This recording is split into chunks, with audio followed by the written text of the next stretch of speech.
guys, welcome back to Miniature Fairy Tales.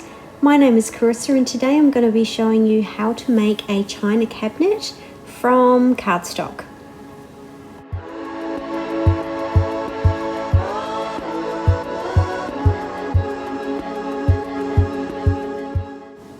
Now this design is in 1/24 scale, but the beauty of using Design Space, which is the program I'm going to be using to design this piece, is that you can scale this object to whatever size or scale you would like to.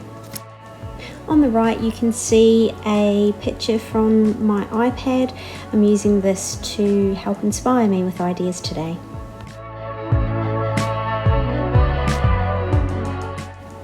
Now to help me with my scale, I'm typing into my iPad looking for dimensions of china cabinets.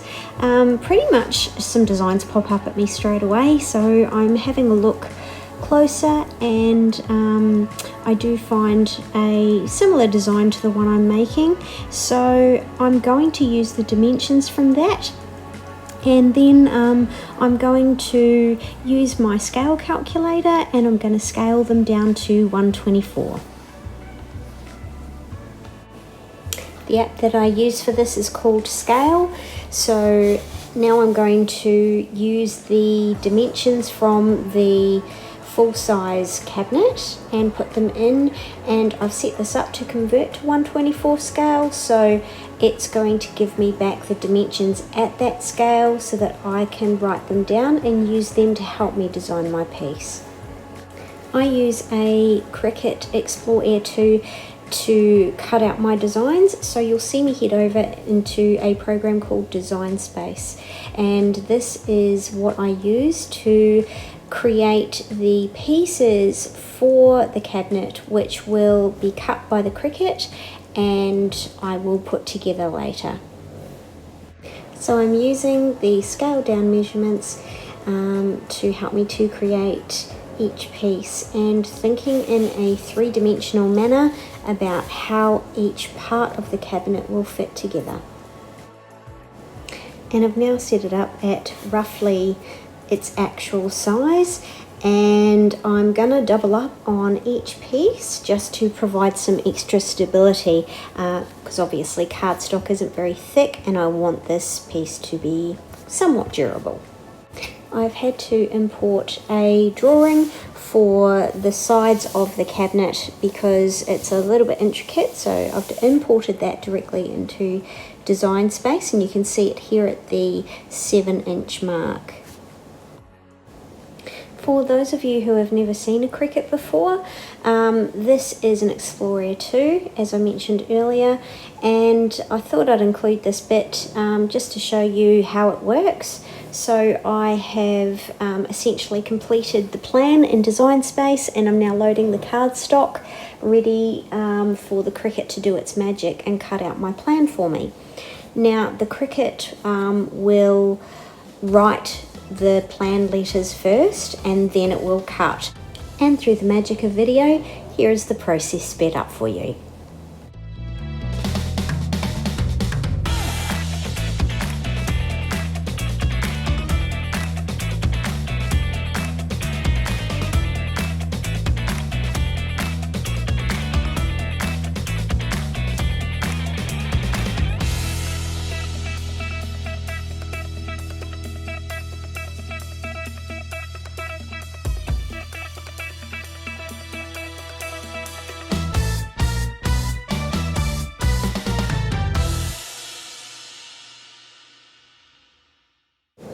Now that I have all my pieces cut out, I am now tasked with just making sure that the frame is fully empty, that there's nothing accidentally stuck in there or nothing that needs to be cut out further. And from there I need to put all of the shapes into some sort of a sensible order.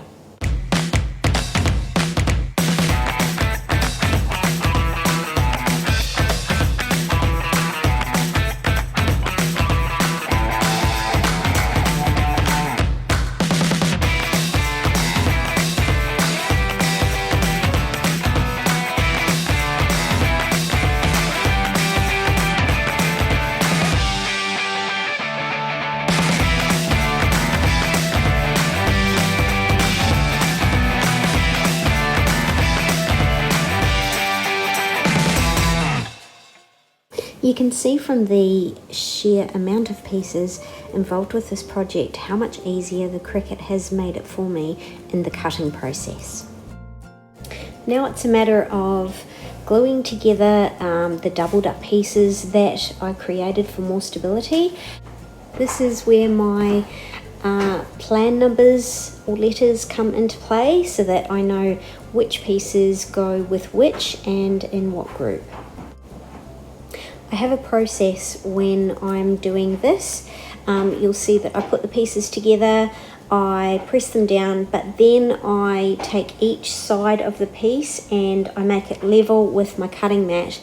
And so this does a few things. It makes sure that the pieces edges are level together, but it also helps me to push out any excess glue or to rub off any excess glue around the edges.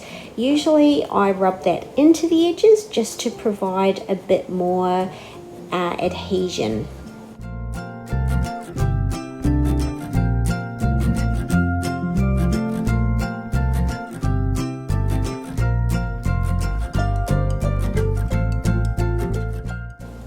I make sure that my plan numbers are hidden when I glue. I make a conscious effort to do that, and then I just rewrite what they are in pencil so that I can rub that off later once the pieces are glued together.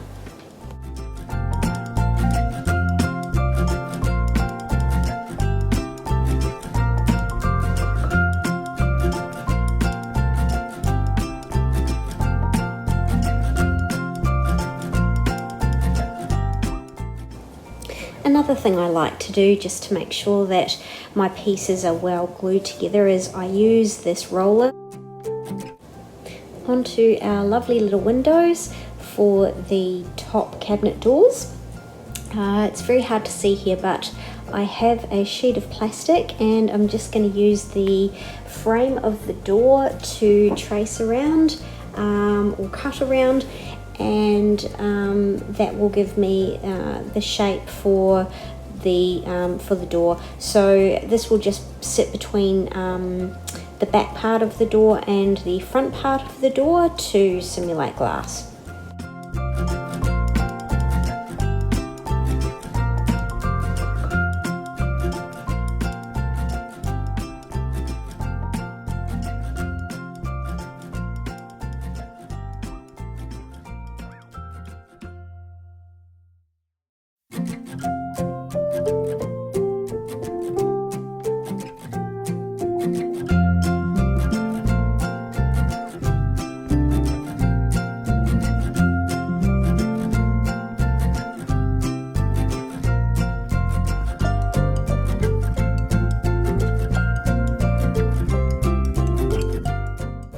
So just moving on to the top side of the cabinet, here you'll see that I have two pieces. I've got the backing and the front, and I also have some smaller pieces that will be added in later.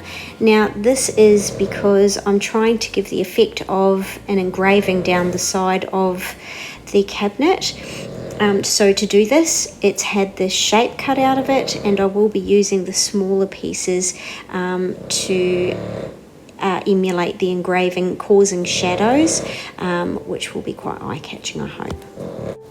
I've just excused the dog outside because I don't know about you, but it's very hard for me to do a voiceover with a little chainsaw going in the background. So my little snoring lass has gone for a little nap out on the patio.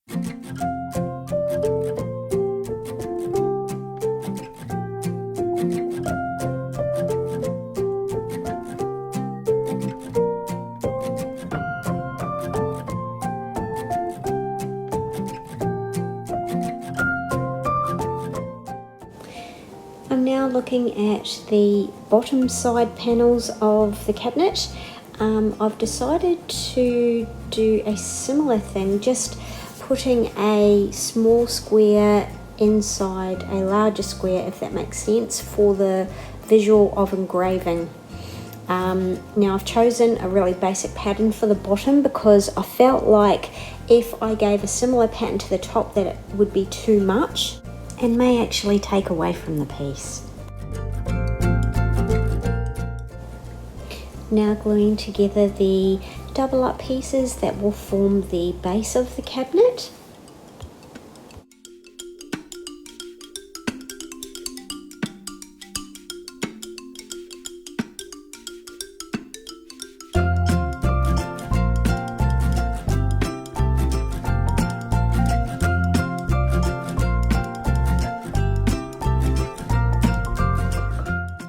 And with those parts now done, I'm moving on to the bottom cabinet doors, and with this particular design I have an outer frame and then I have a smaller square inner frame similar to that of the side panels, but I've also incorporated a very small design, the same as the design on the top side of the cabinet for on top of the front doors. Now, different to the side panels, these ones are going to look like an embossing, so still like an engraving, but one that's sticking out from the cabinet as opposed to being engraved into the cabinet, if that makes sense.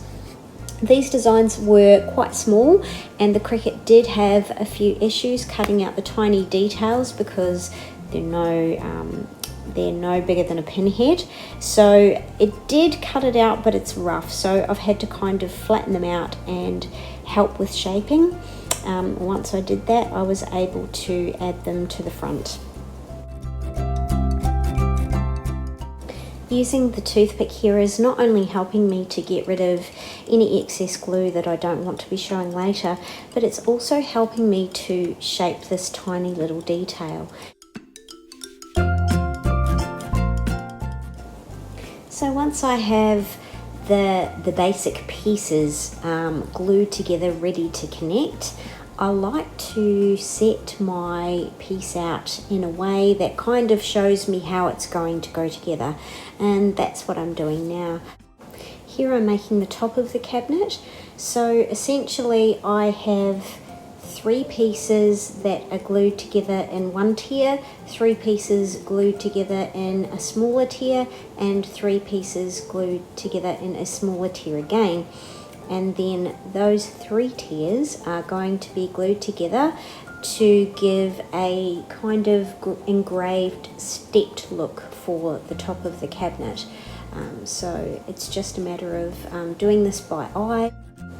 Now for the fun part where we actually start to get to build the cabinet. So I'm starting with the back, and I am building from the back forward, if that makes sense. So starting with the top left hand side piece, I am just going to glue this onto the side of this back piece, and initially I'm going to turn the back piece, and that's to leave the smaller piece flush with the mat, so that I can push the larger piece in. I have more of a grip on it that way, and then once I'm confident I can turn it round and have the smaller piece balancing right side or straight up on the back piece. The next part that I'll be adding in is the bottom of the top shelving set. So this is basically the base of the top set of cabinets. It's a very snug fit, so I put it in and I tested it out before I glued just to make sure that it was going to fit, but this is the kind of fit that we want. We want it to be sturdy enough to hold out the sides and stop them from bowing at all. Next I'm adding in the top shelf for the top set of cabinets. Now this has no glue on it, but I want to make sure that everything fits well, so I'm also taking the doors and making sure that they line up properly with the sides of the cabinet, and I also want to make sure that the shelf will be in the right spot for the cabinet. So I want to make sure that my shelf is going through the center point of the design on the doors.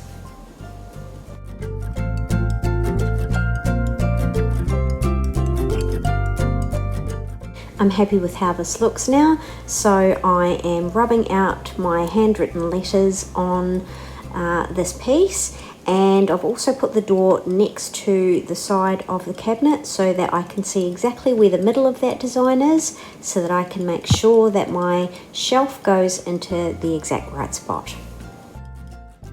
The next item that I'm looking to attach is the top bench of the bottom cabinet.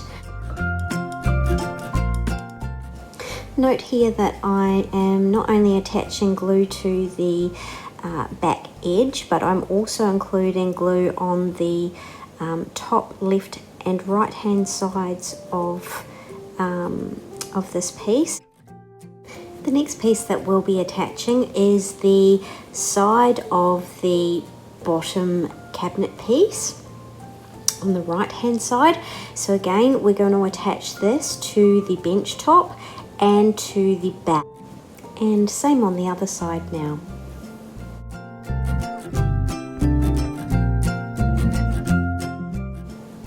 And now gluing in the bottom shelf. So we want a good amount of glue on the back and the sides of the piece. It's not as important to have this in the middle because the front doors are not see-through. So I'm just eyeballing this to get it in about the middle. I'm now gluing on the bottom of the piece, so just making sure that there is glue on the top side for adhesion around to the back and the sides.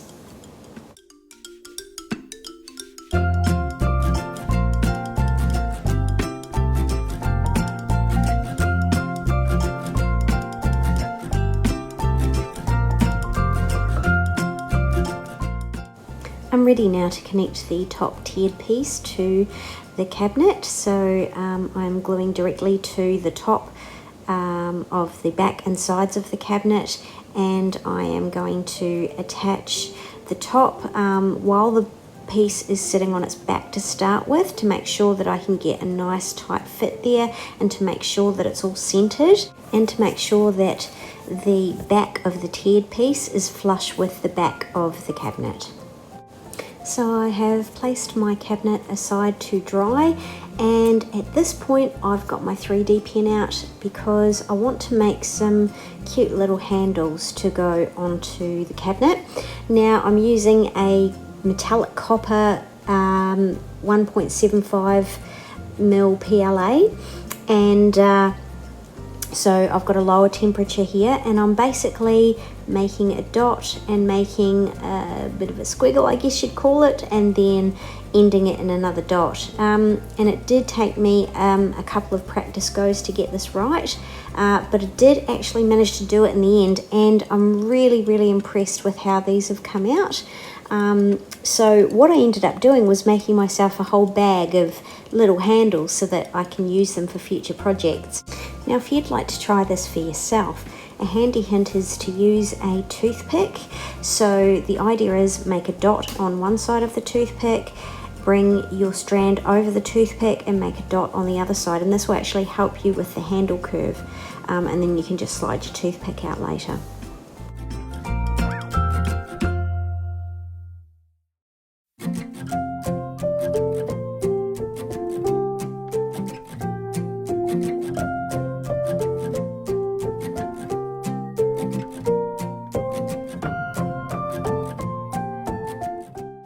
So after a fair bit of playing around with these, I then had a bit of a hunt around, or a bit of a hunt through them, to find ones of similar size and find ones that looked good on the cabinet doors. And once I was happy with the ones that I'd chosen, I set those aside for gluing. Now with these ones, because they are plastic, I'm using gemstone adhesive, and this is because even though I really love tacky glue and occasionally super glue as well, I find that gemstone glue works best on plastic. Tacky glue is not great with plastic, and super glue can leave a film and show up sometimes. So if you are keen on using this in your future projects, gemstone glue is the way to go. You'll notice that I'm keeping my doors side by side as I do this, and that's so that I can make sure that my handles are in a similar spot, so that when they're all sitting on the cabinet, everything is in line and symmetrical. Now I'm gluing the small base that the cabinet will sit on.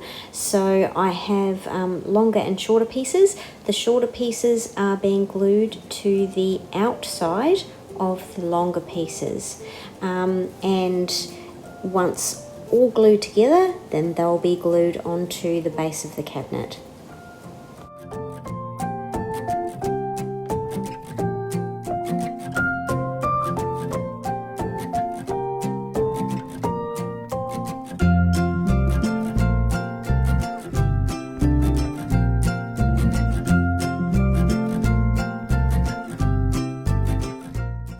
Now this wasn't part of my plan, but this decorative piece has come out of one of the side panels where we did that engraving, and just as an afterthought, I thought it might be quite nice to go onto the base of the cabinet to add a little decoration down there.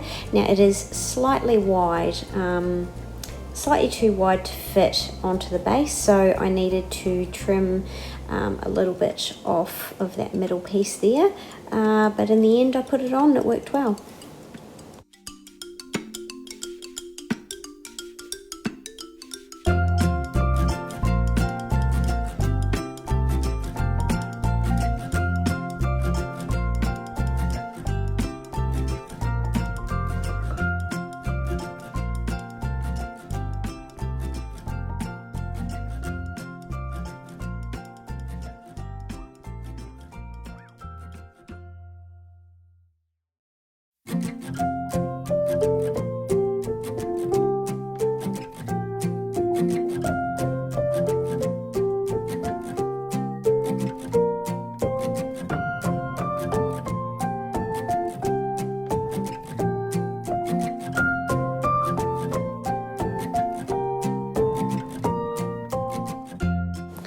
Now I won't bore you with the details, but I spent a really long time on the hinges of the doors.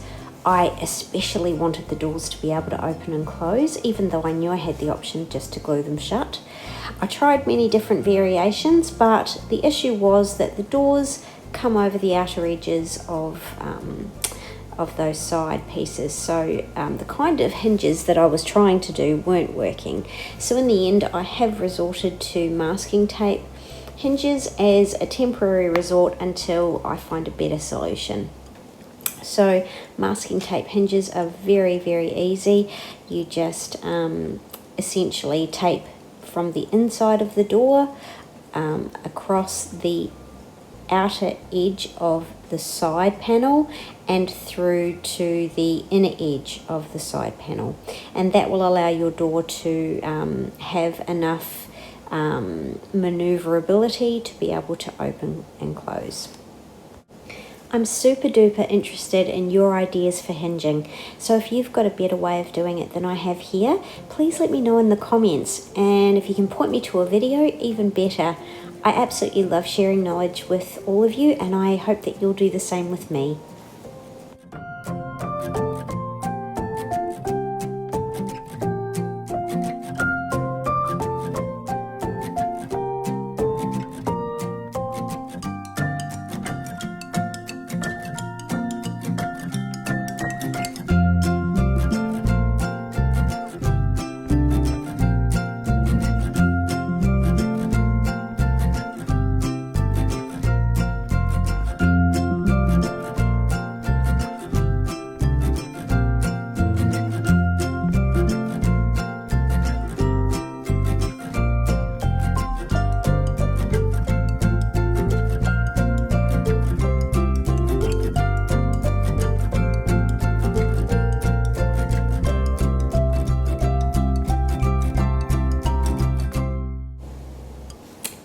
here is the finished product.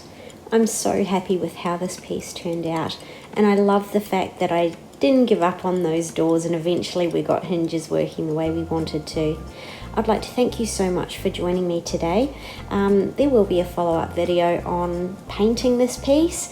I had spent quite a bit of time on it, so I needed to break it up a little bit. But I do hope you've enjoyed. Please do come and join me again soon for more great videos. Have a great day. Bye for now.